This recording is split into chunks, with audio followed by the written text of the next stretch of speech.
पण तुम्ही जर आमची प्रत्येक वेळेस चेष्टा करणार असाल, प्रत्येक वेळेस आमच्या समाजाचा अपमान करणार असाल, तर तुम्हालाही त्याची किंमत मोजावी लागणार आहे.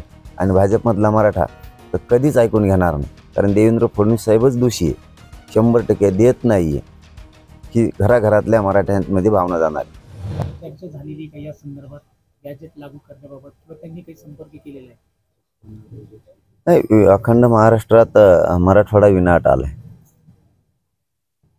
आणि त्यावेळेस आरक्षण होतं. म्हणजे तिकडच्या हैदराबादच्या, कर्नाटकमधल्या काही, आंध्र प्रदेशमधल्या काही मराठ्यांना आज आरक्षण आहे.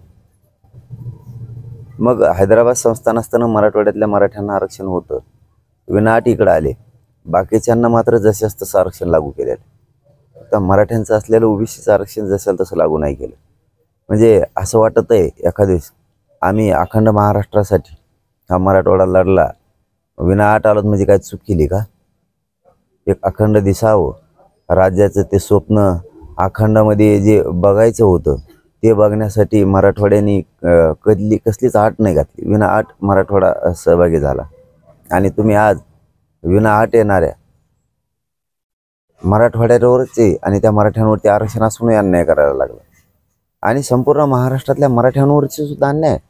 83 क्रमांकाला मराठा आणि कुणबी एक असताना तुम्ही आरक्षण देत नाही, म्हणजे हा हसून सुद्धा किती मोठा अन्याय आहे. म्हणून ही लढाई न्यायासाठी.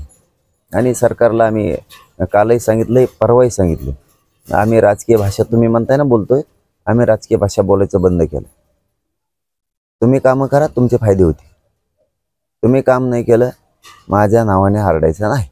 हो, मग मात्र कुणी बॉम्बलाचं नाही. मराठा कोणचाच ऐकून घेणार नाही. आणि भाजपमधला मराठा तर कधीच ऐकून घेणार नाही, कारण देवेंद्र फडणवीस साहेबच दोषी आहे. 100% देत नाही आहे की घराघरातल्या मराठ्यांमध्ये भावना जाणार आहे. कारण मी एवढी मोठी शक्ती माझ्या समाजाची असून समाज नको करू म्हणतो पोषण, तरीही मी करतोय. त्याचं कारण मला माझ्या समाजात राजकारणात जायचं नाही. समाज सरळ सांगतो आपली मोठी शक्ती आहे, तुम्ही फक्त सांगा पाडायचे आहेत, उभा करायचे आहेत का काय करायचे.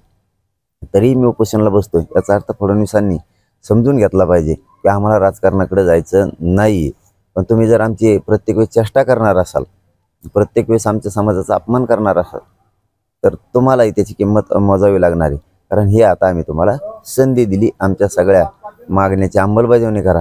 नसता पुढं काय झालंय 2024ला, कारण मराठ्यांचे पोरं गप बसणार नाही आणि मराठ्यांच्या पोराच्या नादी फडणवीस साहेबांनी लागू नये.